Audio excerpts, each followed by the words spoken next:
ഓരോ സംഭവത്തിനും അതിൻ്റേതായ കാരണമുണ്ടാകും. ജീവിതത്തിൻ്റെ മറഞ്ഞിരിക്കുന്ന കൈകൾ നമുക്ക് കാണാൻ കഴിയാത്ത നൂലുകളിലൂടെ ഒരു അർത്ഥം നെയ്യുകയാകും. ഇന്നത്തെ കാലതാമസം നാളത്തേക്കുള്ള സംരക്ഷണമായിരിക്കാം.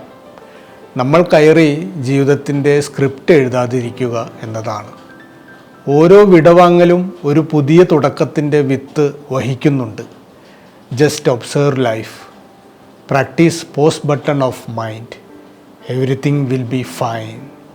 പലതും ആവർത്തിച്ച് ശ്രമിച്ചിട്ടും ഒന്നും നേടാതിരിക്കുമ്പോൾ ജീവിതത്തെ വെറുതെ കണ്ടുകൊണ്ടിരിക്കുക. നല്ലത് ചീത്ത എന്നൊന്നും വിലയിരുത്താതെ സർവ്വതിനെയും വെറുതെ ഒരു കുഞ്ഞിൻ്റെ മനസ്സോടെ നിരീക്ഷിക്കുക. മനസ്സിൻ്റെ നിശ്ചലത പരിശീലിക്കണം.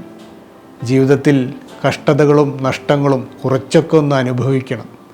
കയ്യിൽ പുസ്തകങ്ങളൊന്നുമില്ലെങ്കിലും നമ്മളെ നവീകരിക്കാൻ ഉപകരിക്കുന്ന ചില പാഠങ്ങൾ അപ്പോൾ തനിയെ ലഭിക്കും. ഓരോ സംഭവത്തിനും അതിൻ്റേതായിട്ടുള്ള ഒരു കാരണമുണ്ട്. ഇന്ന് നല്ല ഒരു ദിവസമാണ്. സ്വന്തം കൃഷ്ണകുമാർ.